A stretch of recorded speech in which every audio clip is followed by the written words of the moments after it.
as you have called us to undertake this very monumental and epic task, as you have determined that your word must be preached in the land, that very land you gave to our ancestors thousands of years ago, so shall it be done in our lifetime. Allow us to be worthy to serve thee. Chukwu Abiyama, allow us to be considered worthy to serve you. You know we speak the truth. Our enemies are liars. They are cheats and they are killers. They are bloodthirsty bastards, all of them. All of them bar none. They have brought their lies to bear upon all their dealings. Their tongue is very spiteful against those of them who are righteous before your sight. Please don't allow shame to befall your children. Don't allow shame to befall your name, because we answer your name, we bear your name. That is why today we make this very prayer in the sure knowledge that Biafra will be restored as your own kingdom upon the face of the earth.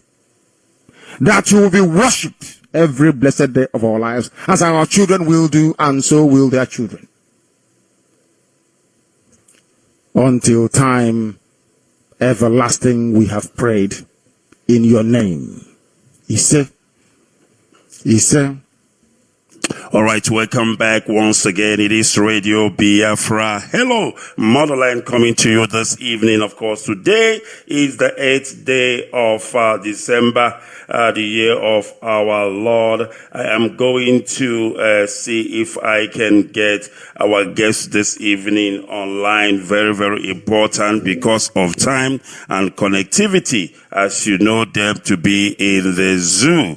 I hope we will get hold of him. I hope we will get hold of him. Very, very important because of network issues.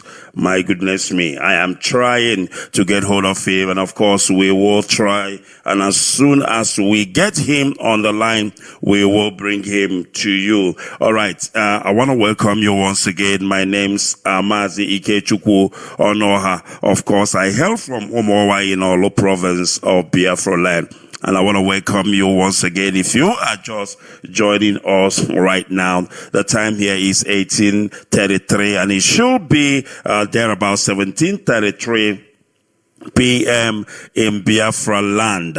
So depending on your time zone, depending on where you are hearing us this evening, very, very important. We will proceed in earnest as we are trying to connect our guests this evening.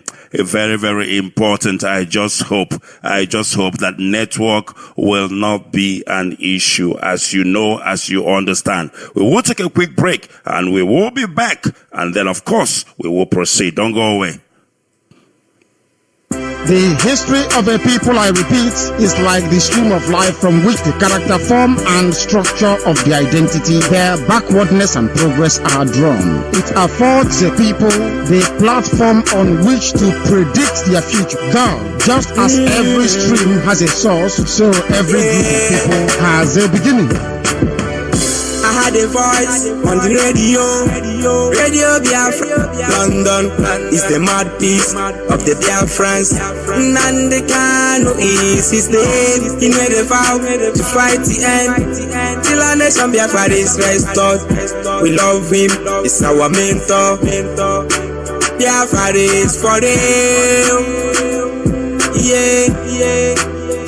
We will keep on fighting till the end now. Anything you hear on the radio Biafra is the gospel truth. I had a voice right in the air, sounding like a thunder, calling for my freedom. Yeah, now I conquer. I had a voice right in the air, telling me to listen. Biafra freedom is near. It's telling me Biafra is my name. Biafra is my home.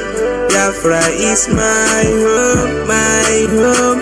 It's telling me Biafra is my name. Biafra is my name.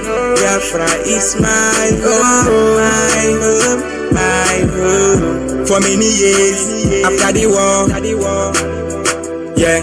We be praying to Kike to give us a good leader in Biafra land to replace Ejikwu. Until I wake up one day, one morning, I tune to my radio 102.1 FM, radio, Biafra. All I had is life. The people cannot predict their future if they do not know their past.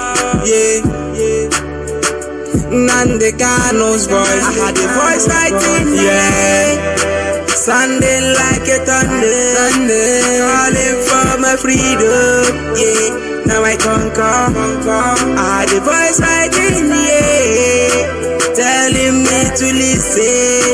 Biafra freedom is it's telling me Biafra is my home. Biafra is my home.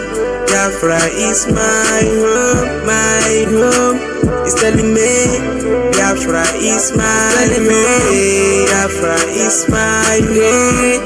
Biafra is my home, my home.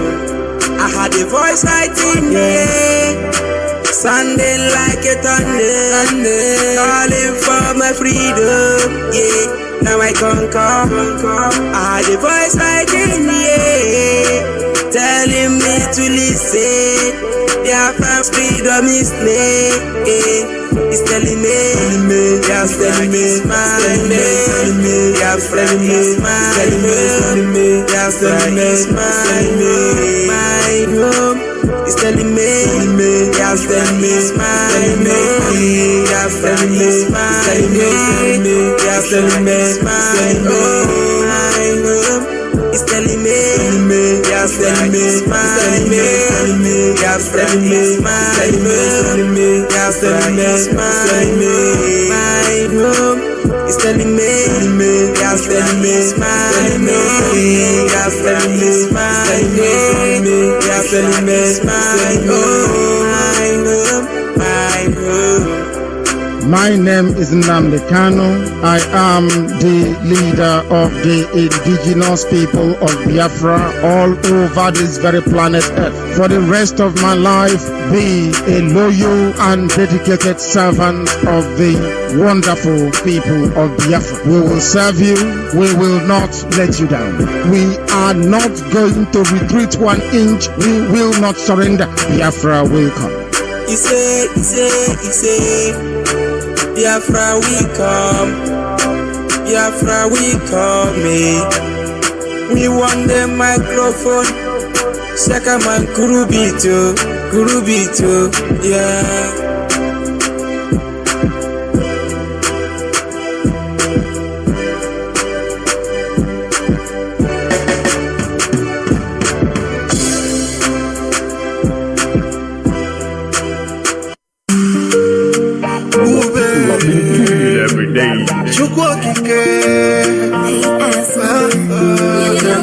Just because of the world, one Nigeria. We need freedom now, like never before. Papa Biko, take us out from Gomorrah. Carry your children, come on for Egypt. It beat me like a war, it beat me like a local. Return the Moses where you been give us. My people just they die. My people just they burn. Return the Joshua where you been give us.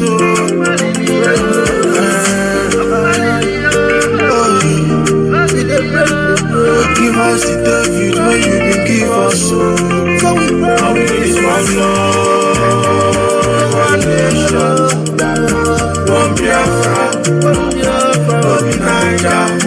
How we need is one love, one nation, one Biafra, one Niger. As they know what make we live, fire. Show them the disaster where you been show Pharaoh. Yeah, as they know what make we be.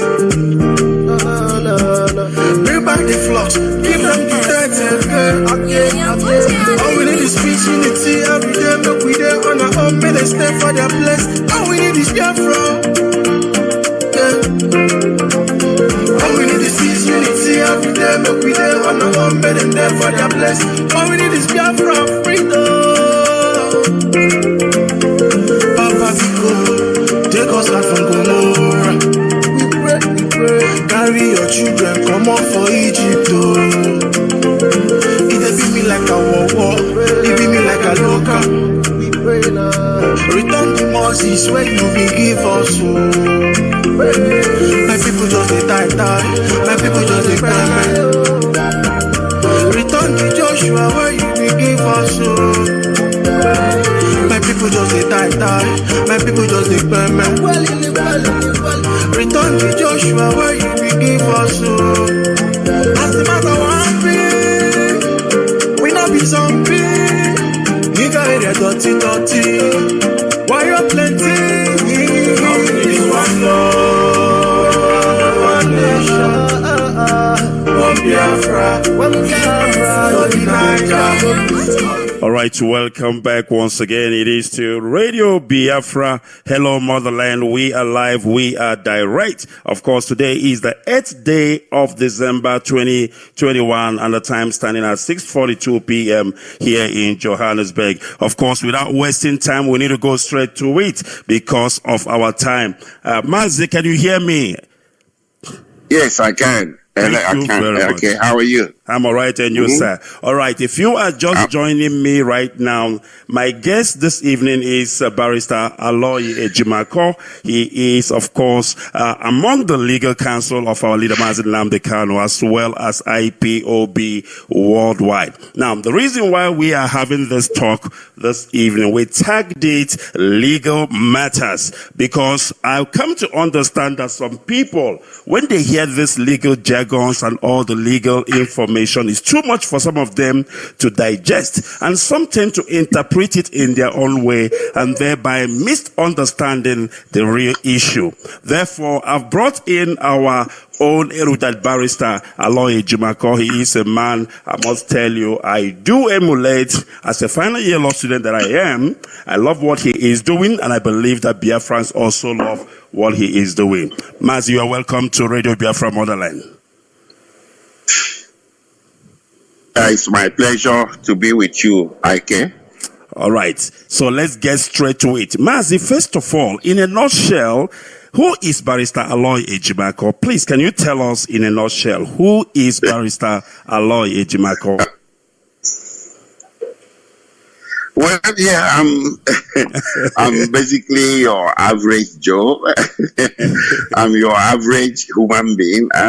There's nothing too special about me. I went to school in Nigeria here. I did my secondary school in Nigeria. I traveled overseas, and ultimately I finished my university education, where I qualified as a lawyer and also practiced for a while before I came back to Nigeria past few days. Yes. All right, beautiful. Now tell me how... That's just who I am. Yes. That's... Thank you. I'm just trying to, get people to understand who is Barrister Aloy Ejimakor. Now, tell me, how easy or difficult have you found it? I mean, when somebody have studied abroad or practiced abroad, and then you come back to Nigeria, of course, to continue the same practice, I know there must be a lot of challenges. So how difficult have you found it to practice as a lawyer in Nigeria?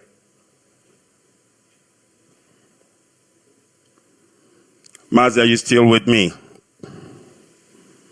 All right, please bear with us. The network issues has reared up its ugly head again, but we will try as much as we can. There we go. Mazi, can you hear me? Hello? Yes, can you hear me?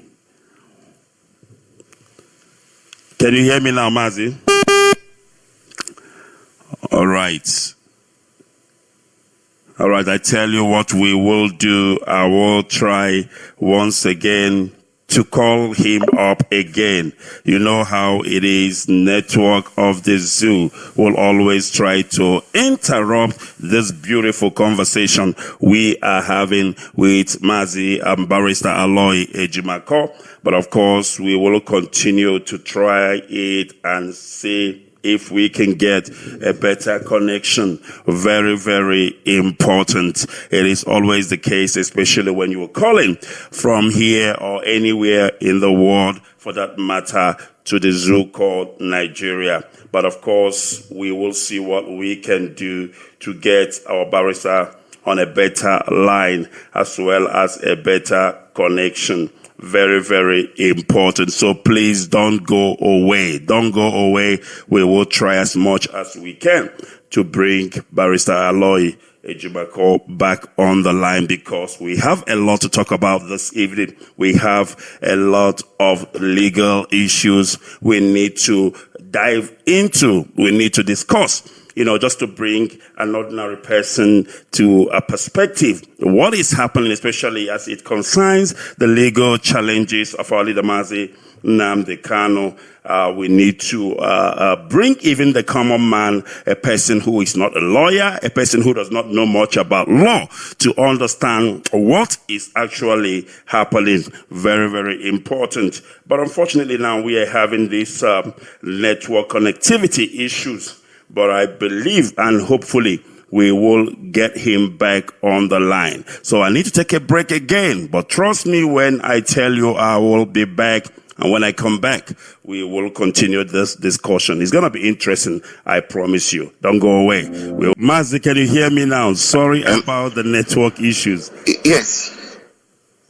No, the whole time you were asking me if I can hear you, I could hear you, but apparently you couldn't hear me. Unbelievable. It is network issues, but I'm happy at least we have you back again. All right, let's continue where we stopped. I was actually asking you a question, and I said to you, as somebody who have, practiced outside, and then you have to come back to Nigeria, of course, to continue your practice, especially when it has to do with legal issues. What are the challenges that one is facing in that regards? Well, one of them is procedural. There are some procedural challenges here, even though the procedures were borrowed from England and some of them from the United States where I had practiced. In practice here, the procedures are different. It's a challenge. Another challenge is something that I find to be very funny. If you practice in America or UK or South Africa for 30 years and you came back to Nigeria and go to Nigerian law school and get your license here, there are some Nigerian lawyers who just got their license to practice in Nigeria 5 years ago, and some of them take this seniority thing too far. I'm sure you don't do it in South Africa. So even if you are a well-known, yes, even if you're a well-known lawyer in South Africa and you won a lot of cases and attained some reputation in the profession, some misguided lawyers here would head down simply because they are your senior at the Nigerian bar. I find that to be very nonsensical and childish, and it's something that can stifle legal scholarship and excellence if it's taken too far. So I think maybe Nigerian look at it, because that seniority thing does not exist in any common law country. It doesn't exist in UK. It doesn't exist in America, and it just comes. So in Nigeria, lawyers take it too far. So what you know, regardless of your skin, somebody might be feeling that he's yours. So because say A or B in terms of the legalities of an issue, so they take it too far to the point of trying to stifle or model legal scholarship or legal excellence. So I think that is quite a challenge to any lawyer who went to school overseas and came back here and went to law school here and got licensed of late. Yes. All right. That is so unbelievable, because here in South Africa, we don't do this whole thing of a senior advocate of Nigeria and what have you. When you come to court, everybody is more like equal. The only difference there is that for you to actually, there we go again. You're back now. Can you hear me, Mazi? I can hear you. I hear you. All right. I hear you. I'm with you. All right. All right. So, now I was saying that here in South Africa, we don't, do this whole thing of senior advocates and what have you. The only difference is that in order for you to actually defend somebody in a high court, you must be an advocate. All right. And then if you are an advocate, for you also to defend somebody in a regional or, a lower court, a magistrate court, you need to get an instruction from a normal, lawyers. That is just the only thing that differentiates this whole seniority here in South Africa. But of course, what can we say? Nigeria is what it is. All right. Let's continue. Now, I want to know, Barrister Aloy Ejimakor, what is your specialization in law? Do you have a specialization or just general law? Yes, I do. I have a master's degree, which called LLM, Master of Laws in Law. And I did extensive research in international human rights law and international business.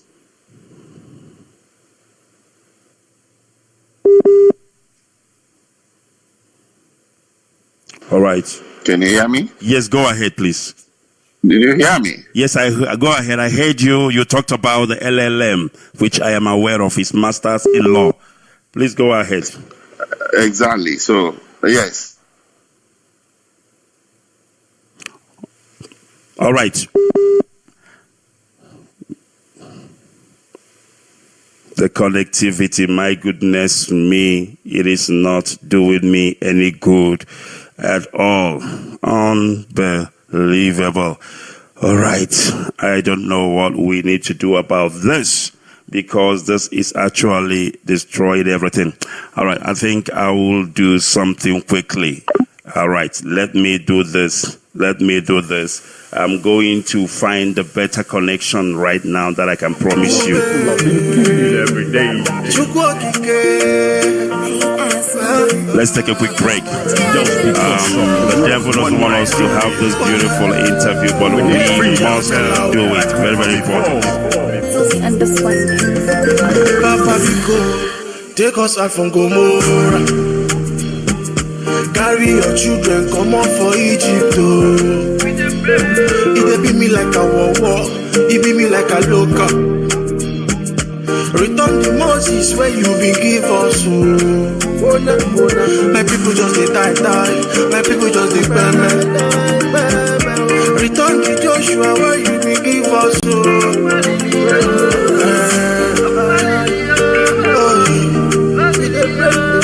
Give us the David where you been give us. All we need is one love, one nation, one Biafra, one Niger.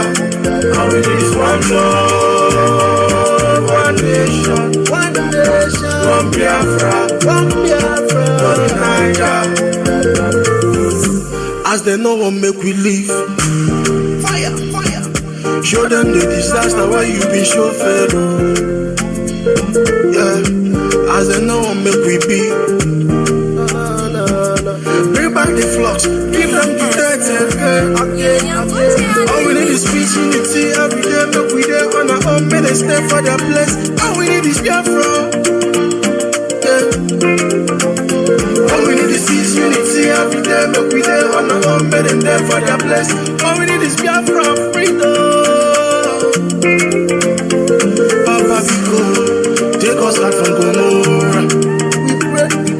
Carry your children, come on for Egypt. It be me like a war, it be me like a loca. Return the Moses where you been give us. My people just they die. My people just they burn. Return to Joshua where you been give us.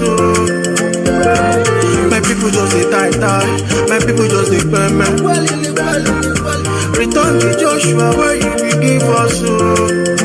As the matter one thing, we not be zombie.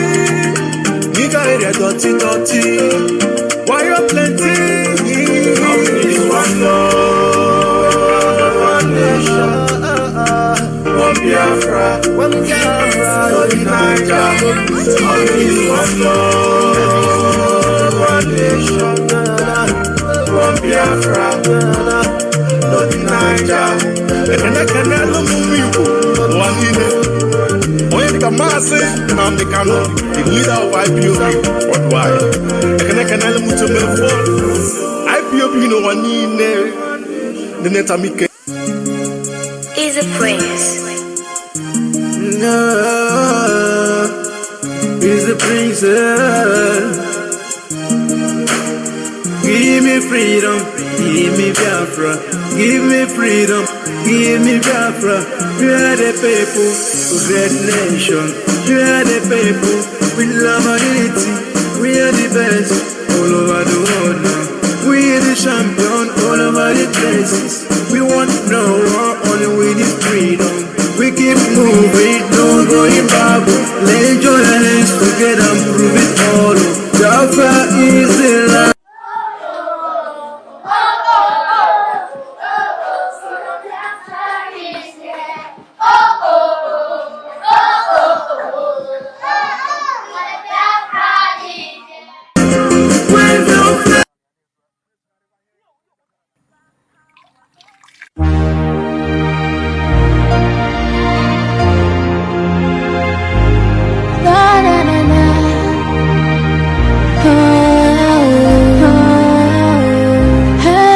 I would rather live for a day than 1,000 years a slave.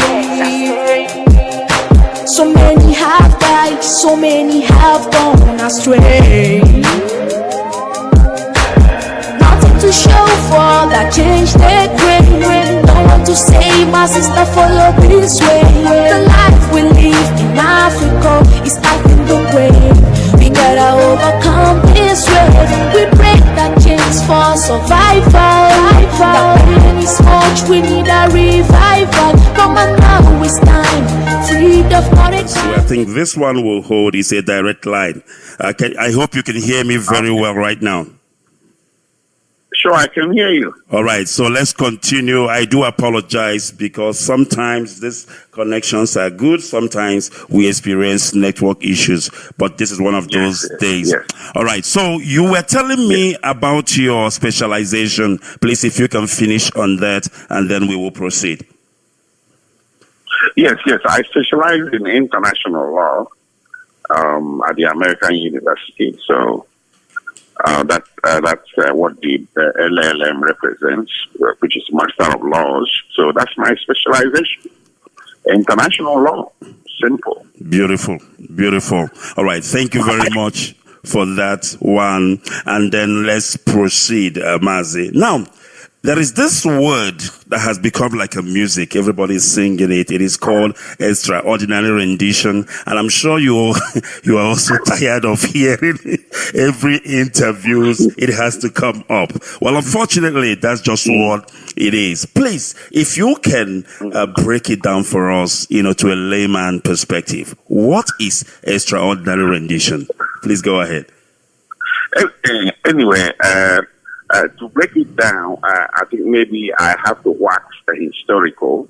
I think people recall in 1984 when Nigeria tried to bring back to Nigeria a man named Omar Diko.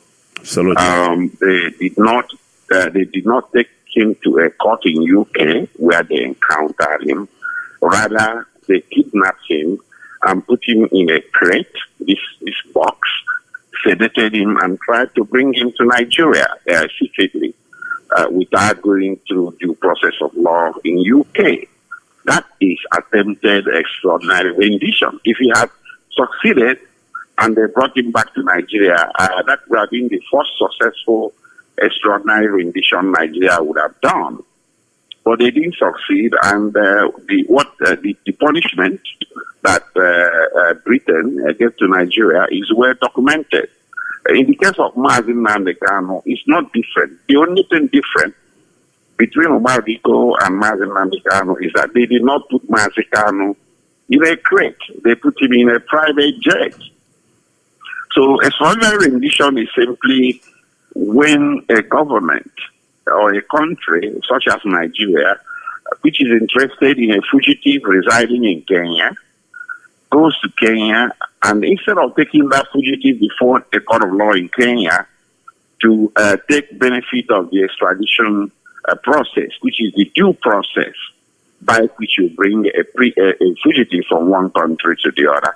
So instead of doing that, they kidnapped Mazi and took him to a secret place, which is not a law enforcement facility.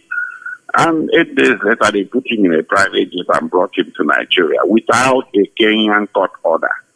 So when you do that, that is extraordinary rendition, and it can create barriers to prosecution of that very fugitive. So in that sense, it can be a self-defeatist conduct. It boomerangs in terms of creating barriers to the prosecution of that fugitive.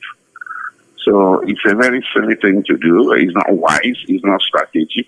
It's illegal. It's criminal. And it's something that there is hardly any reward at the end of the day, because you've lost your right to put that fugitive to trial, unless you don't have good lawyers to make that argument, or unless the system is so corrupt that no court of law listens to that argument. You know, internationally, there's a universal rule, and even in Nigeria itself, and elsewhere in all civilized common law countries, the universal rule is that you've lost your prosecutorial authority over a fugitive or an accused person that you were envisioned.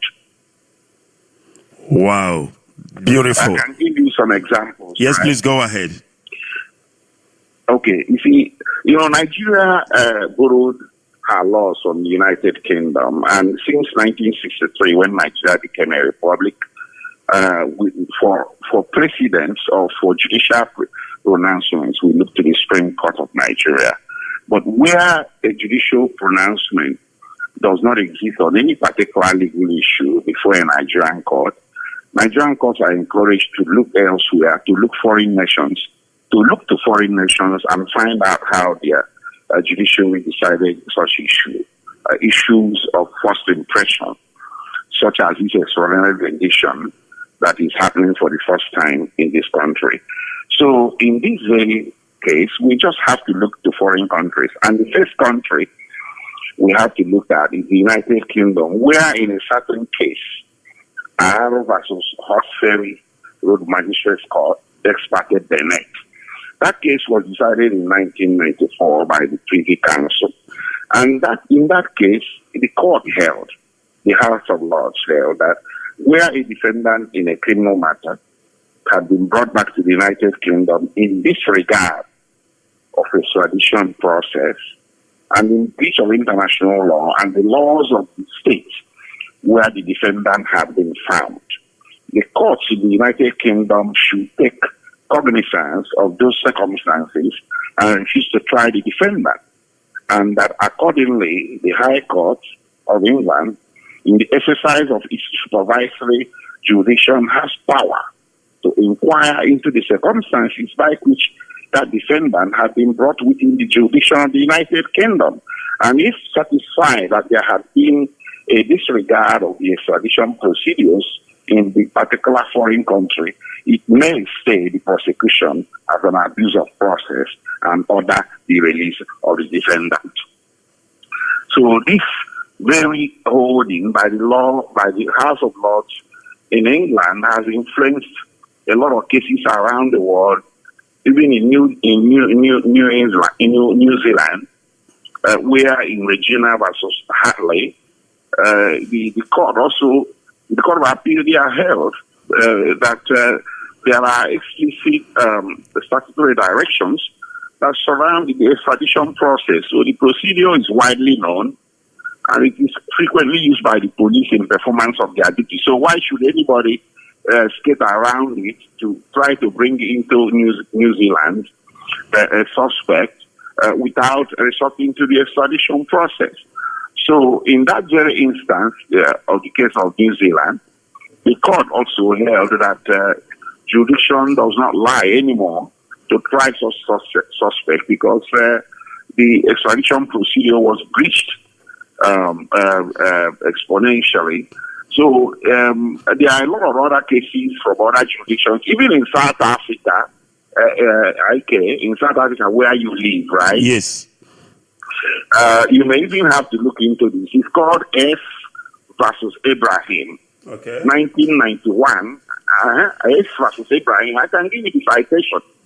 I have it offhand. I don't have all the citations, but the matter was decided in 1991. All right.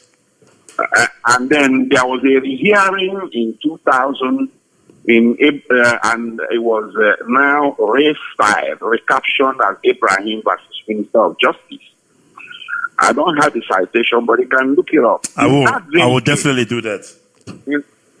Okay, in that very case, the South African Court of Appeal considered the case of an appellant, Mr. Ibrahim, a member of the military wing of the African National Congress. Nkondo Isizwe. Yes. ANC. And who had fled South Africa to Swaziland while under a restriction order. And the South African police went to Swaziland and abducted him from his home. Okay? And took him back to South Africa, where he was handed over to the police and detained in terms of some security legislation. He was subsequently charged with treason in a circuit court, which convicted him and sentenced him to 20 years imprisonment. The appellant had, prior to pleading, launched an application for an order seeking the court, arguing that the court lacked jurisdiction to try the case, in as much as his abduction was in breach of international law and thus unlawful. The application was dismissed by the trial court, and the trial continued, and Mr. Ibrahim was subsequently convicted. But on appeal, the South African Court of Appeal reversed his conviction and held as follows: that after a thorough investigation of the relevant South African laws and common law, the jurisdiction of the court becomes legally questionable in the circumstance of an abduction of the defendant. So when a defendant had been illegally arrested and brought to another area without due process of law, that is tantamount to abduction, and thus constitutes serious injustice.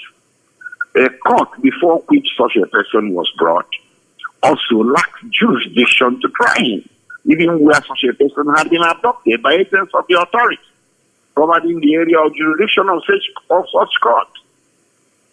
So in this case, the court further held that the rules embodied in several fundamental legal principles that include the extradition process, which is an attempt by nations to protect the human rights of fugitives, have been breached, and therefore the South African court lacked jurisdiction to try the appellant, Mr. Ibrahim, and his application should have been therefore granted at the trial level.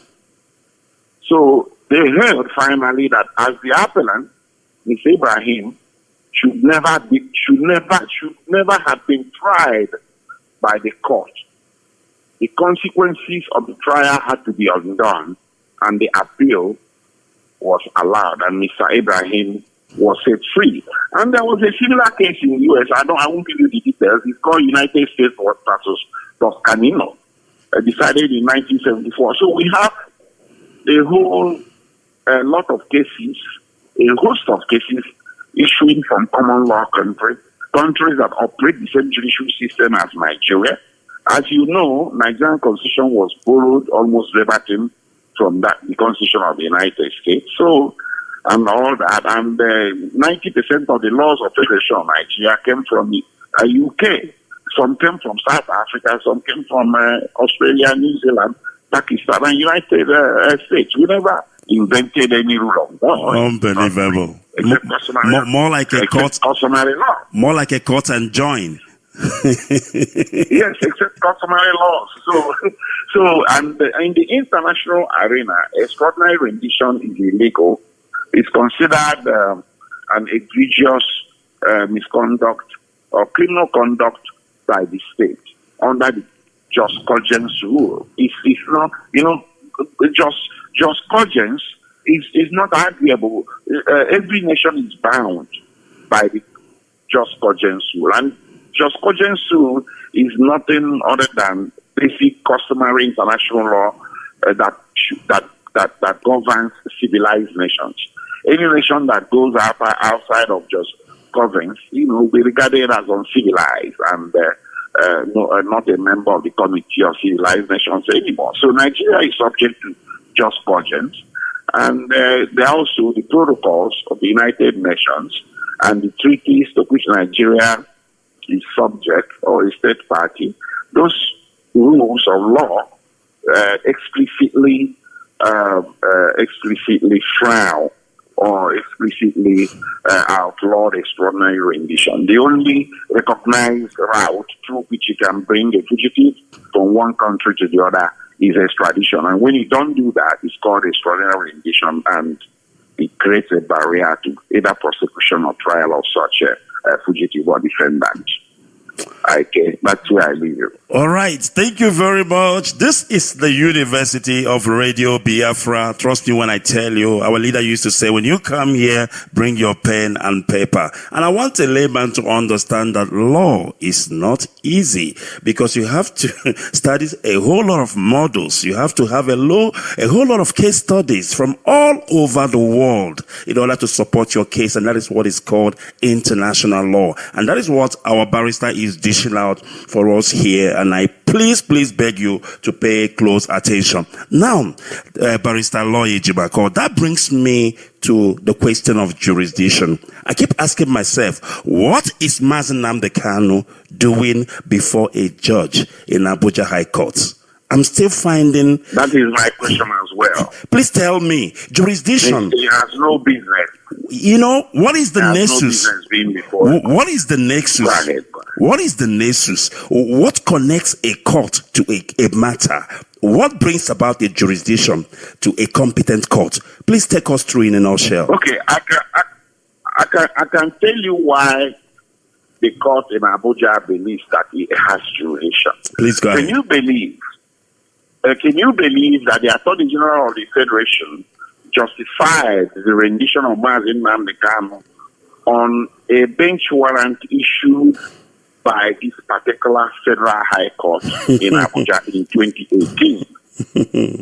So now, under Section 47 of the Administration of Criminal Justice Act, Laws of Federation of Nigeria, enacted in 2015, a Federal High Court of Nigeria bench warrant is valid only in Nigeria. Absolutely.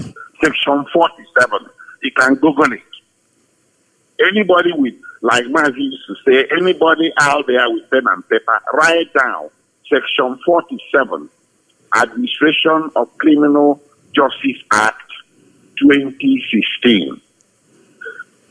It says explicitly, expressly, openly, in plain language, that a Federal High Court order issued by Federal High Court of Nigeria, bench warrant, that is arrest warrant, is valid in Nigeria. It's not valid overseas. It's not valid in Kenya. If it's valid in Kenya, is Kenya the 37th state of Nigeria?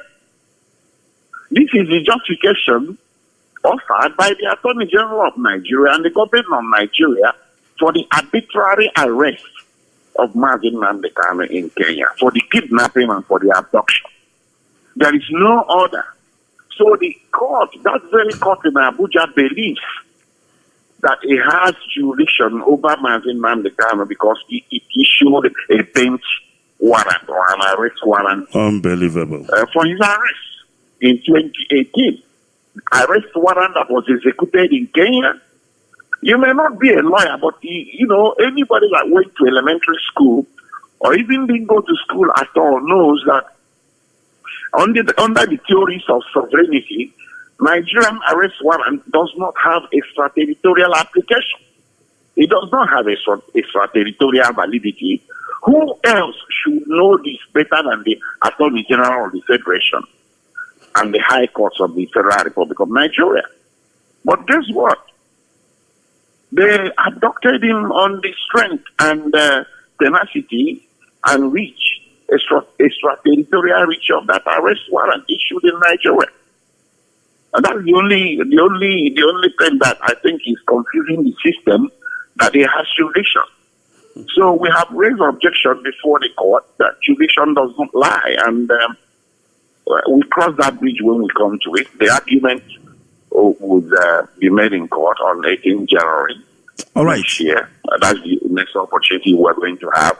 But more particularly, and more importantly, the impact of extraordinary rendition, the adverse impact can be two ways. It creates a barrier against the court asserting jurisdiction over the defendant.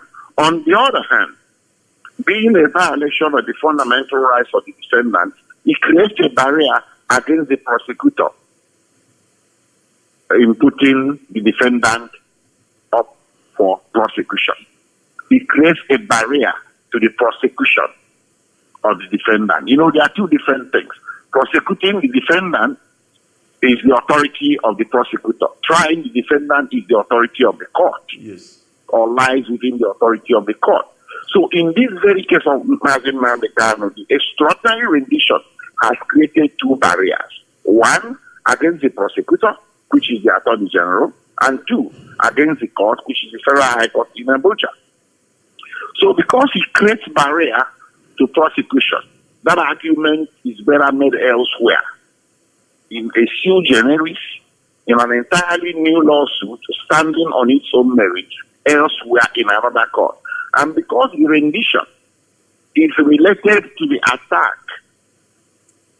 on Mazi Nnamdi Kanu's home, or at Mazi Nnamdi Kanu's home in Afaruku, Ibeku, Abia State in 2017, the two are related. Because they are related, the possession started in Abia State, so I decided that a new lawsuit to seeking recompense for Mazi Nnamdi Kanu's violation, fundamental rights that were violated, has become necessary. That is why in August I went to Abia State and brought a new suit before the High Court of Abia State. Because my argument is there is an unbroken possession, unbroken chain of possession between the Python dance of September 2017, Mazi Nnamdi Kanu's flight to safety overseas, which found him eventually in Kenya, and the hot pursuit by Nigerian security forces of Mazi Nnamdi Kanu into Kenya, and the ultimate rendition, a forcible return of Mazi Nnamdi Kanu into Nigeria, is an unbroken chain of events that violated his rights under the Nigerian constitution. So if they are trying him in Nigeria, they also have to answer to the Nigerian constitution, to the laws of Federation of Nigeria, on that which they are trying. So I have brought this action in Abia State to make the government answerable for the Python dance of 2017 all the way to the rendition of 2021. So either way, the rendition can create a barrier to his trial in Abuja, or it can create a barrier to his prosecution if the Abia State High Court agrees with my case in chief. All right. Thank you, Ike. Thank you very much. If you are listening to us, this is Radio Biafra Motherland. And of course, joining me this evening is Barrister Aloy Ejimakor. He is one of the legal counsel of our leader Mazi Nnamdi Kanu, as well as IPOB worldwide. He is here teaching us legal matters 101. So you will be missing out if you're not listening. Now, based on what he was talking about, he's talking chain of evidence. For the little I understand about chain of evidence, there is an unbroken chain of evidence starting from the day our leader was attacked in his hometown in Afara Ibeku, when they went there to kill him, and he's of course traveling abroad, running away for his safety. Now, on the other hand, Barrister Aloy Ejimakor, the chain of evidence on the side of the Nigerian government or the Abuja High Court was broken the day they interfered with his bail, if I'm not mistaken. If there was, rephrase the question, I didn't get. Yes, I said, because you were talking about the unbroken chain of evidence, okay? From Of the day. Of events. Exactly, of events. Unbroken chain of Thank you. occurrence. Thank you very much. Activities that occurred, yes. Exactly. So the same way Abuja High Court will be claiming that there is a chain of events in the sense that they granted our leader bail. But now I'm saying that that chain of events of Abuja High Court was broken the day the army went to our leader's home to kill him. That was the day Abuja High Court, of course, lost every hold on our leader because his bail was interrupted and he has to run for his life. Please correct me if I didn't get it right. Well, as you're a law student, you can ask your professor that if jumping bail requires mens rea or not. You know what mens rea is? Yes, of course, yes. You know, exactly. There has to be a mental element. There has to be evolutional quality to it, evolutional factor. You know, a premeditation. You sat down and decided that you are going to avoid going to court. You are going to dodge the trial, and then you run away. Nothing. There was no external force, no external intervention, nothing supervening. You decided on your own to skip town and dodge your trial. That's not what happened. That's not what happened in the case of Mazi Kano. There was a supervening event, an event greater than he could control, a force majeure, a military attack, lethal, an attack that claimed 28 lives, a lot of injuries, including him. In the face of such lethal attack, the prosecutor, the Federal Republic of Nigeria, created a hostile environment within Abia State and the rest of Nigeria. Hostile enough for Mazi Kano to have the present sense impression that anywhere the Nigerian security forces encountered him within the corporate territories of the Federal Republic of Nigeria, he was a dead man. Because they declared him a terrorist. And they carried out a military assault in breach of the Nigerian Constitution. Okay? So in such a situation, there is no court of law that can rightfully say that such a defendant jumped bail. It's wrong to say that. So now that Mazi Kano is before this court, it affords an opportunity to this very court to consider this question. Did Mazi Kano actually jump bail? I don't think he did. Ikechukwu, I don't think he did either by your own reckoning, but you can ask your professor. Put this question to him and come back to me one day and tell me what your professor says. The same person, the same party, the Federal Republic of Nigeria that is claiming that Mazi Kano jumped bail is the same party that sent her armed forces to Afaruku Ibeku to kill the same Mazi Kano. So this matter is before the High Court of Abia State. Like I told you, this thing, I have opened a new front for determination of these legal questions, and if let the chiefs fall where they may. If it's not determined in one court, it will be determined in the other. Thank you. Mazi, I thank you very much. I 100% understand what you are alluding. I was just playing a devil's advocate here so that people can understand better. Okay, but let me add that even a you have less than 1 minute. Unbelievable. Right. All right, Mazi, hold on for a second. Hold on for a second. I will bring you back because I think we have exhausted what we have here. Just give me a couple of minutes and I will bring you back, please. All right. We are having issues of network connectivity here, as I told you earlier on, but we are doing everything possible, of course, to get this sorted out. And yet again, we have the network issue have kicked in. I will take a quick break and I will be back so that we can conclude this interview. Very, very important. My goodness me, I am learning a lot from this, but please don't go away. We will be back. The history of a people, I repeat, is like the stream of life from which the character, form, and structure of the identity, their backwardness and progress are drawn. It affords the people the platform on which to predict their future. Though, just as every stream has a source, so every group of people has a beginning. I had a voice on the radio Biafra. London is the mouthpiece of the Biafrans.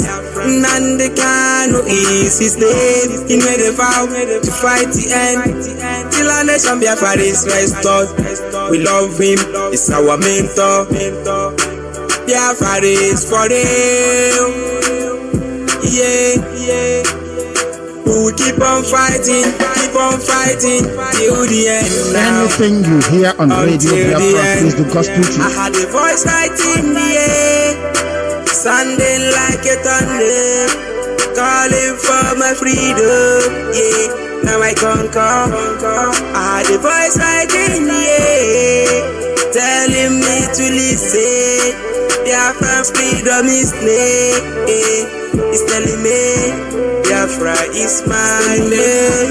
Biafra is my home. Biafra is my home. My home. It's telling me Biafra is my name. Biafra is my name. Biafra is my home. My home. My home. For many years after the war, yeah, we be praying to give us a good leader in Biafra land to replace Ojukwu. Until I wake up one day, one morning, I tune to my radio 102.1 FM. Radio Biafra. All I had is life. The people cannot predict their future if they do not know their past. Yeah. Nandekano's voice, I had a voice right in the air, sounding like a thunder, calling for my freedom. Yeah, now I conquer. I had a voice right in the air, telling me to listen. Biafra's freedom is near. It's telling me Biafra is my name. Biafra is my home. Biafra is my home, my home. It's telling me Biafra is my name. Biafra is my name. Biafra is my home, my home, my home. I had a voice right in there, sounding like a thunder, calling for my freedom. Yeah, now I conquer. Hello. All right. Thank you very much, Mazi. And sorry about that. Thank you for coming. Yes, sir. Yeah, can you give me 5 minutes? All right. Not a problem. Not a problem, please. I will bring the barrister back in the next 5 minutes. Of course, you know, he is a busy man, and you know, he just have to do what he has to do that is the needful.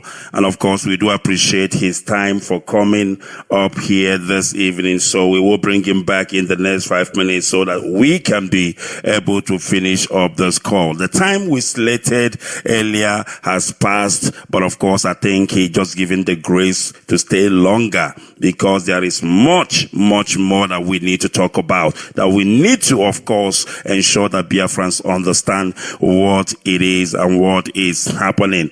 But of course, the network today was nothing to write home about, but we've decided to make the use of it, or the best out of every situation. The network was not up to notch, but I am pushing it because to get hold of our barrister is not that easy. He is a busy man, I must tell you. So now that we got hold of him, we need to take advantage of that. So in the next 5 minutes, I will bring him on. And of course, I have also our sister Nene also holding on for me. She needs to come up as well. She have an announcement, but I will indulge her to just give me some few minutes. Let me finish up with the barrister, and then I will bring our sister in so that she can do the needful. All right, please don't go away. We must finish this. Whether the network likes it or not, we are going to finish this because we are Biafrans. We don't give up.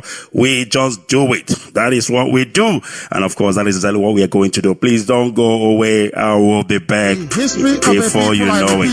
It's like the stream of life from which the character form and structure of the identity, their backwardness and progress are drawn. It affords the people the platform on which to predict their future. Though, just as every stream has a source, so every group of people has a beginning. I had a voice on the Radio Biafra, London is the mouthpiece of the Biafrans. Nandekano is his name. He made a vow to fight the end till our nation Biafra is restored. We love him, he's our mentor. Biafra is for real. Yeah. We will keep on fighting till the end. Anything you hear on Radio Biafra is the gospel truth. I had a voice right in the air, sounding like a thunder, calling for my freedom. Yeah, now I conquer. I had a voice right in the air, telling me to listen. Biafra freedom is name. It's telling me Biafra is my name. Biafra is my home. Biafra is my home. My home. It's telling me Biafra is my name. Biafra is my name. Biafra is my home. My home. My home. For many years after the war, yeah, we be praying to Kike to give us a good leader in Biafra land to replace Ikechukwu. Until I wake up one day, one morning, I tune to my radio 102.1 FM. Radio Biafra. All I had is love. The people cannot predict their future if they do not know their past. Yeah. Nandekano's voice, I had a voice right in the air, sounding like a thunder, calling for my freedom. Yeah, now I conquer. I had a voice right in the air, telling me to listen. Biafra freedom is name. It's telling me Biafra is my name. Biafra is my home. Biafra is my home, my home. It's telling me Biafra is my home. Biafra is my home. Biafra is my home, my home, my home. I had a voice right in the air, sounding like a thunder, calling for my freedom. Yeah. Now I conquer. I had a voice right in the air, telling me to listen. Biafra freedom is name. It's telling me Biafra is my name. Biafra is my home. Biafra is my home. My home. It's telling me Biafra is my name. Biafra is my name. Biafra is my home. My home. It's telling me Biafra is my name. Biafra is my home. Biafra is my home. All right, Mazi, I don't know if you are ready now. Yeah, I'm ready. All right. Thank you very much. And we do apologize. I know you're a busy man. Sometimes this whole network issue delays us, but we really appreciate you making out time. I know you are a very, very busy man. All right. Let's finish up what we have. And then, of course, we will let you go. And we really, really appreciate you making out time this evening. Mazi, let's talk trial within trial. You've made mention of trial within trial at the beginning of this whole legal exercise. Any luck with that? Has there been any of such? Please go ahead. Yeah, what I mean by that is a word of art. What I meant by trial within trial is before anybody gets to the trial of Mazi Nnamdi Kanu, the government of Nigeria shall be put on trial first. So the objection to jurisdiction of the court in Abuja having to proceed with the trial of Mazi Nnamdi Kanu is a form of trial within trial. And the new action, the originating action I brought before the Abia High Court is also a garden variety form of trial within trial. So it's a word of art, it's a fancy phrase that I use to describe the situation where you cannot get trial of Mazi Nnamdi Kanu without being on trial yourself. So the Federal Republic of Nigeria and her security agencies are on trial in Abia State. A trial of the sort that you can, it's a trial of the sort. The only type of trial that you can put government on that is very effective is an action for enforcement of fundamental rights. So, to that extent, the government and our security agencies are on trial before the High Court of Abia State. And the challenge to the jurisdiction of the court in Abuja is also another form of putting the authorities on trial regarding what they did to Mazi Nnamdi Kanu in Kenya. That's what I meant by that. All right. That is beautiful because we need to understand all those legal terms and legal issue. Because if you understand when you talk about it, you will quote whoever said what correctly. Very, very important. All right, Mazi, I have one or two more questions before I let you go. Now, there has been talk about DSS flaunting court orders. We had this information, of course, which you will verify for us if that is correct, that our leader has been starved. I don't know how true that is, that he has been denied of his medical report. What do you have to say about that, Mazi? Well, the information about denying him food, I think that was on Sunday that the starvation incident occurred. So the following day, which was Monday, his younger brother, Prince Dango, visited him at the DSS detention facility, and he told him what he told him. You know, anyone that is doubting that information, you know, is that person saying that Mazi is lying or that his younger brother is lying? So the information has to be taken as true. I am not the one that brought the information, but I believe what Prince said is a man of integrity. He won't make it up. And Mazi won't make up such a serious accusation either. So I don't know what brought that up. I'll see him in the coming days, and I'll ask him why. And actions are being taken, and so on and so forth.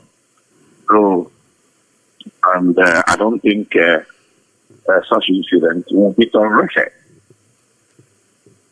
All right. Thank you very much. Now, this is the final question. And this very final question, I think, is very, very important. What I'm trying to bring out of this final question is that there is what is called a lawyer and his client's confidentiality. You know, most of the time people expect to know everything. They expect to hear everything. But I still believe there is still confidentiality between a counsel and his clients. Not everything that you discuss with your client is consumable for the whole public. All right. So I want you to please explain to us, to Biafrans who are listening, that there is something called lawyers and his client confidentiality, because people sometimes labels the counsel. Not everything. Yes, you are correct. Please go ahead. You are correct. You are correct. Everything that we say or that I say is something that I have made a judgment that that is fit for public consumption. Like I talk about the cases in court and everything. It's public information. If you care to know, you can apply to the registry of the court. They'll give you all the processes. You read them yourselves. Sometimes you do press release. So none of those things are being filed under seal. But any other thing beyond that is considered confidential. Pure and simple. So I don't think it is fair for anybody to think that these things should be ventilated in the public or published or said in the public or heard in the public.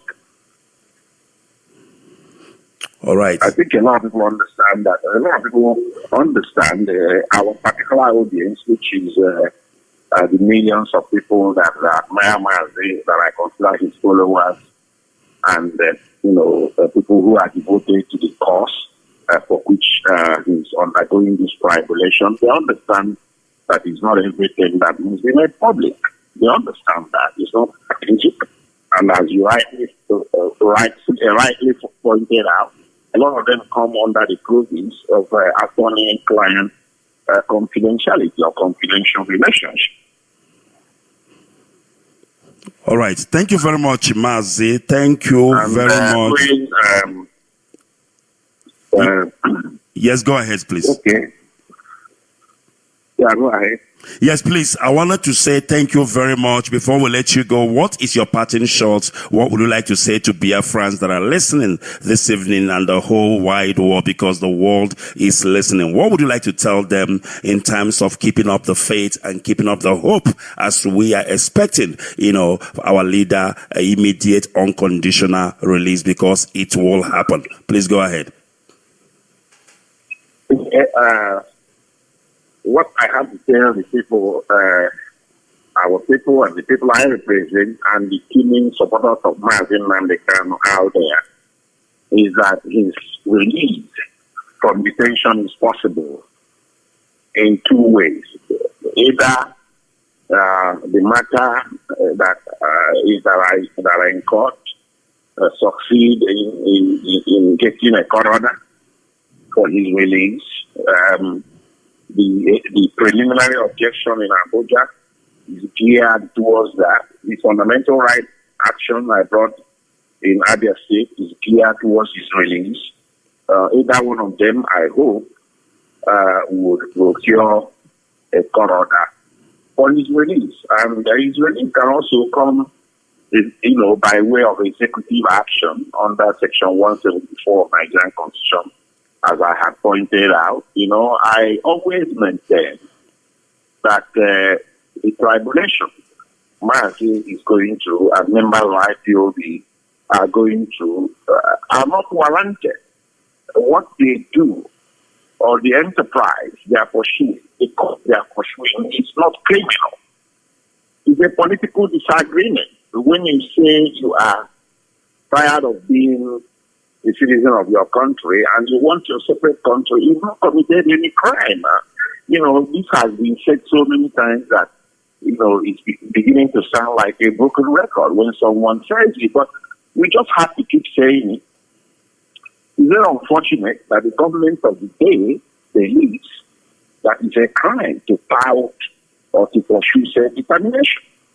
So I'm hoping they'll get tired of believing in and see this from the engagement, a lot of engagements that in which they are involved. I think the international community is talking to them. I'm pretty sure Britain is talking to them. I don't know whether they are talking to them aggressively or not, but I know Britain is talking to them because of Mazi's nationality. Of course, he's a national citizen of Britain, so Britain has a right to be talking to the Nigerian government. I'm aware because I'm involved in that. Whether they are talking to them as aggressively as they should, that is for the jury to decide.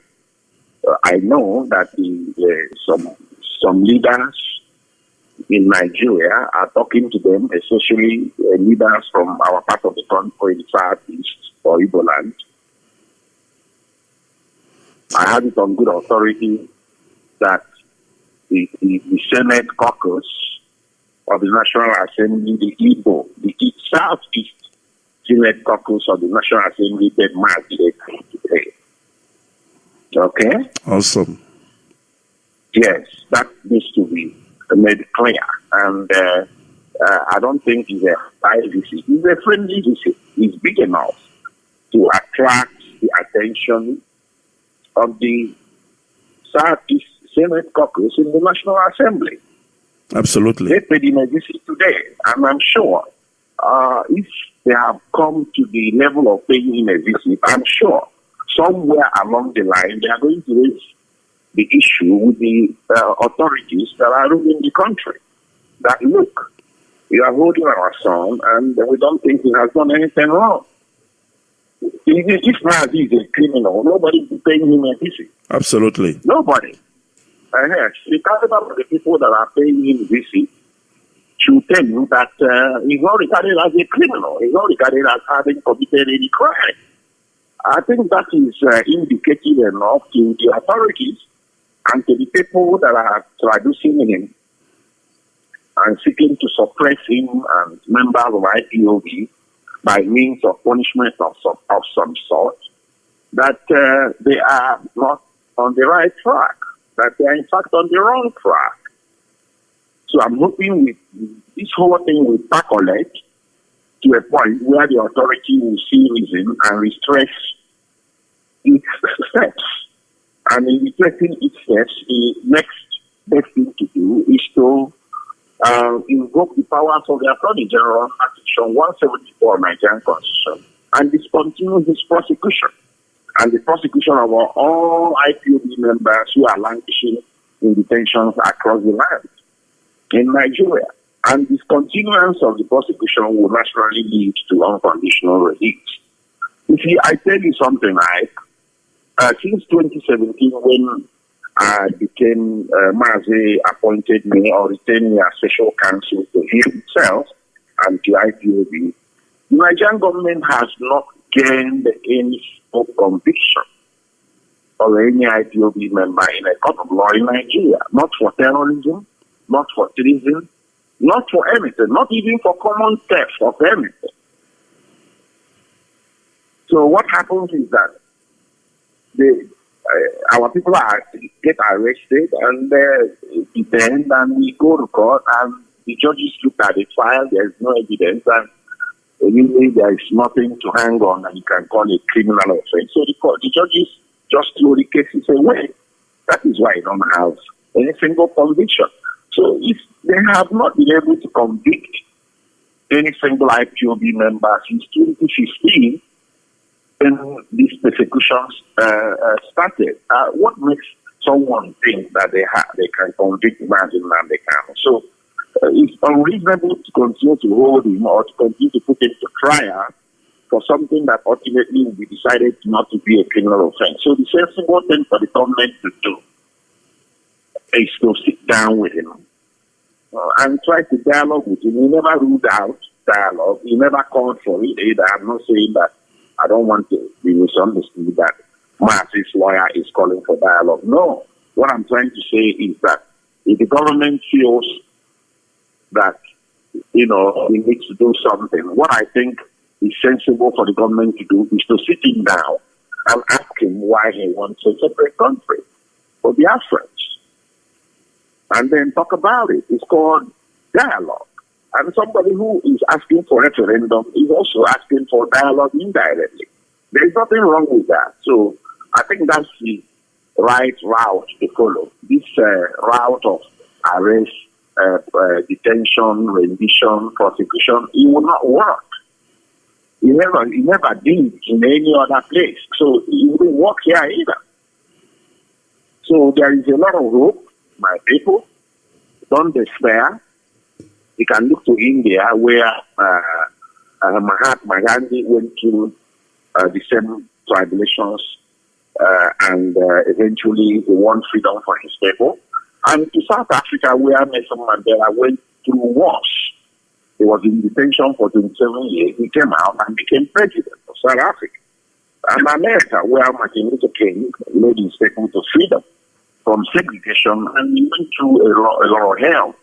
So when the government is interested enough in what you're doing, to ramp up to the point of ramping up persecution like this, you're doing the right thing. So you shouldn't despair. You look to other clients, to other countries. To gain your freedom from anything, from oppression, is never easy.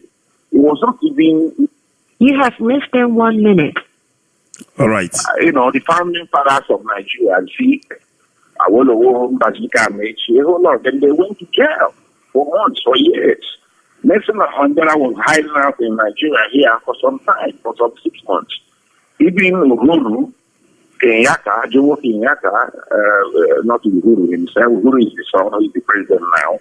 Jomo Kenyatta, the father, was in Igbo land doing the nationalist struggles in here, on exile. So it's never easy. So, all right. And I don't think anybody should think it's easy, but it's winnable, it's doable. Thank you. Thank you very much, Barrister Aloy Ejimakor, for your time and, of course, joining us this evening on behalf of Biafrans and, of course, IPOB worldwide and all the lovers of freedom. I want to say a million thanks. And I'm not going to go and ask my professor. I think I've learned everything I need to learn today. Thank you so much. And I really, really appreciate that. All right. That was Barrister Aloy Ejimakor. I call him the erudite barrister. My goodness me. He studied international law up to the master's degree level. If you understand, if you know what that means, you will know it is not a child's play. So when he talks, he knows exactly what he is talking about. And this evening, he has spoken to Biafras. He has given us hope. He has given us assurance. And two things to take home, of course, this evening from this discussion, very, very important. He told us that the Southeast Caucus, now, the Southeast Caucus of the National Assembly are the senators from Southeast. They went to visit our leader today. That is what Barrister Aloy Ejimakor have told us. And for them to go and visit our leader today, of course, you should know that it is a good sign. And of course, it means our leader has no business being in jail. He's not a criminal, because if he is a criminal, of course, people of those dignitary will not be bothering to go and visit him. So they went to visit him today, and that is a move in the right direction. Once again, thank you, Barrister Aloy Ejimakor, for your time. We really appreciate that. You've heard it. Talk on legal matters. The things you've been asking, the questions you've been asking, those questions, of course, has been answered this evening. So, what will you make of it? When you talk about those legal issues of our leader, you need to talk it constructively. Talk it, or rather, speak about it the way you've heard, and don't try to dilute it. I was asking Barrister Aloy Ejimakor about, just 1 second. I was asking him about, what do you call it? The lawyer and the client, privileges. So if we can call it confidentiality, in essence, attorney-client privilege is what upholds attorney's duty. Confidentiality in legal proceedings. It's a rule of evidence that prevents a lawyer from testifying, about his own client, and at the same time, again, it is a general rule that any communication between a lawyer and a client is confidential and subject to the attorney-client privileges. The attorney cannot tell that information to anyone without the client's consent. Very, very important. You know why I'm saying this? All these our legal counsels,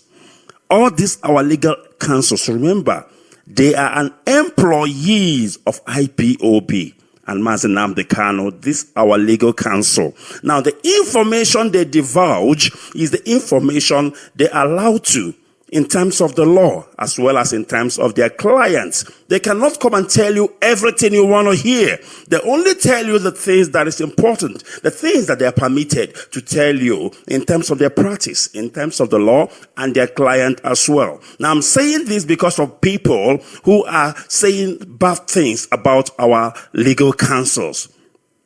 You need to respect them. You need to appreciate them. The work they do is very tedious. The work they do is very difficult. And you need to understand that they cannot hide things from you because they want to hide things from you. If there are things they are not telling you, is because their profession, their practice, their client does not allow them to divulge such information. Very, very important. All right. I will take a quick break, and when I return, I will bring in our sister, Wanda Nenyanya. She have announcement to make for Biafrans this evening. And of course, we must oblige. Don't go away, because I will be back before you know it. Every day. Just because of the world, one Nigeria. We need freedom now, like never before. Papa Biko, take us out from Gomorrah. Carry your children, come on for Egypt. It be me like a war, it be me like a local. Return the Moses where you been give us. My people just they die. My people just they payment. Return the Joshua where you been give us.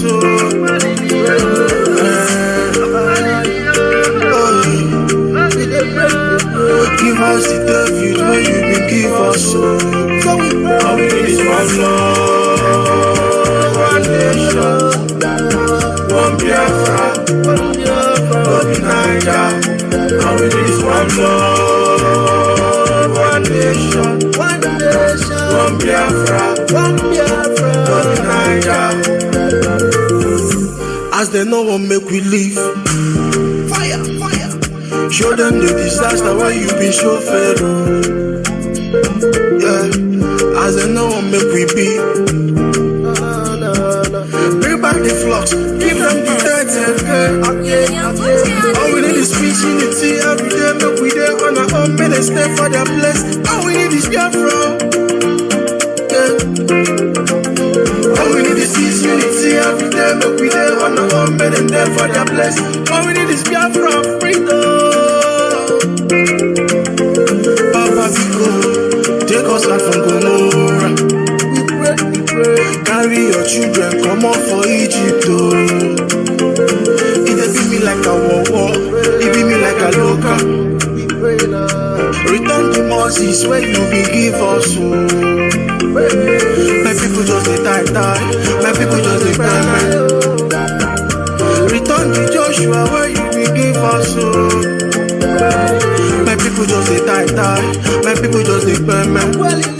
All right, welcome back once again. This is Radio Biafra. Hello, Motherland. Of course, coming to you this day, the 8th day of December 2021, the year of our Lord. It is 8:01 p.m. here in South Africa. It should be 7 p.m. in Biafra land if you are listening. And if you are listening anywhere in the world and it is a minute past the top of the hour, it means you are listening to us live and direct. Right now, I have our own sister, our own finance guru, Wanda Nenyanya. She is live and she wants to speak to Biafrans. Please pay close attention. Good evening, my dear sister, and welcome to the program. Yeah, good evening, Mazi Ikechukwu. Am I coming out clear? Loud and clear. The whole world is listening. Please go ahead. Yeah. Thank you for picking my call. You're welcome. My name is Nenayanya. By the special grace of Chukwu Okike Abiyama, I am the head of finance of indigenous people of Biafra worldwide. I welcome you all this evening to our live broadcast today, the 8th of December 2021, and a Wednesday. I have one or two things to say, but before that, I want to commend every one of us that are working very hard for the restoration of Biafra.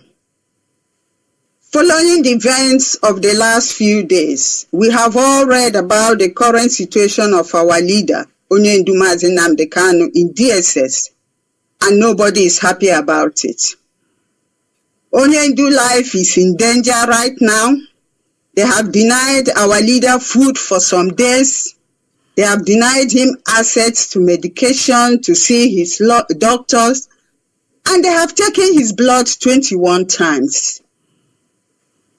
This is not good, and we know what that means. Taking somebody's blood 21 times. Now you start asking yourself, what for? Why are they doing that?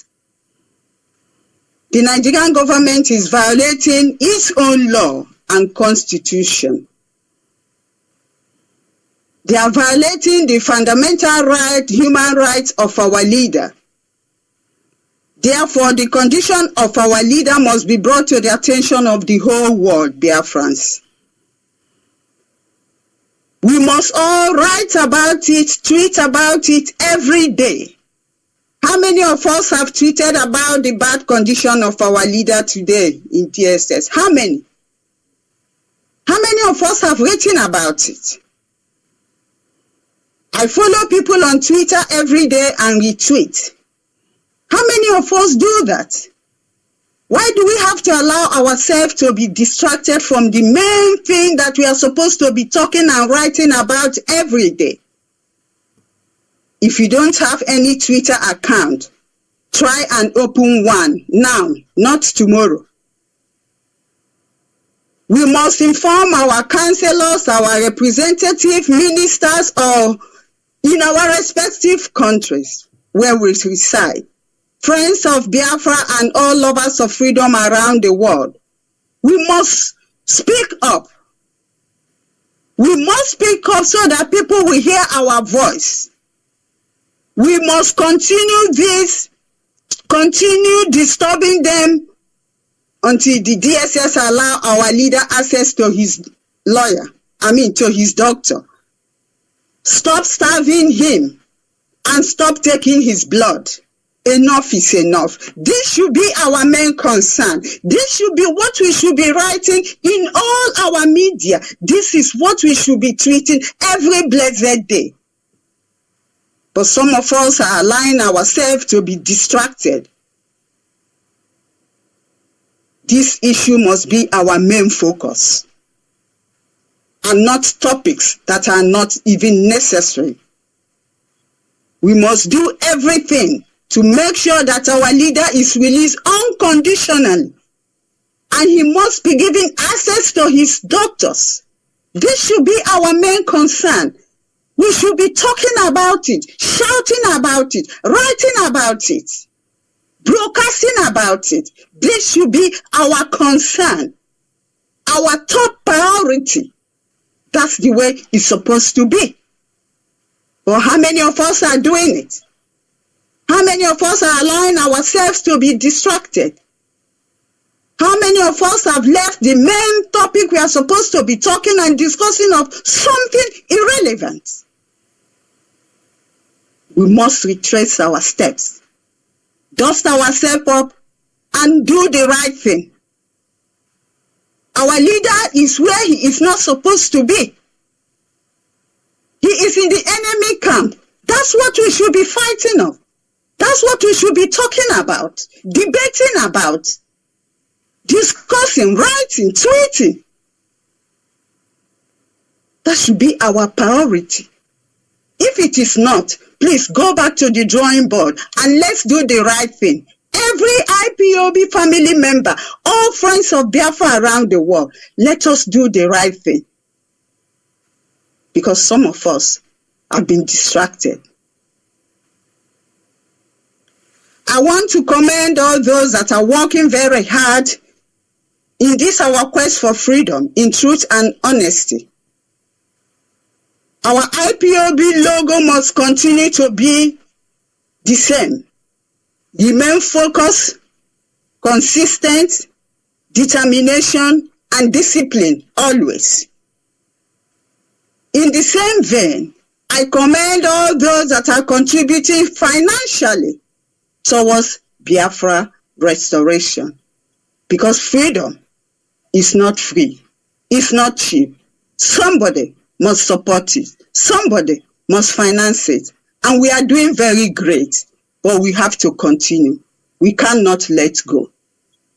We need funds for everything, for our legal case, to help our people back home, to release our children that are all in detention, those that they pick up in the streets and take them to the northern part of Nigeria. We need to bail them out, and this needs funds. I commend every one of you that have been contributing in one way or the other financially. As you all know, we have a new ESN account. All ESN payments should go to the approved account by the IPOB leadership. The account name is Biafra Freedom LLC. I repeat, the account name is Biafra Freedom LLC. The bank name is JP Morgan Chase Bank. While the website is www.ipobworldwide.org. I repeat, the website www.ipobworldwide.org. Do not pay to any other account floating around, because I see so many accounts floating around. Pay to the one approved by IPOB leadership. If you have any questions, ask your financial officers and coordinators for more guidance. I have seen some websites floating around on Facebook. This is wrong. You cannot say you belong to us and you are floating an account and website. That is not what we are supposed to use. We don't need that confusion, please.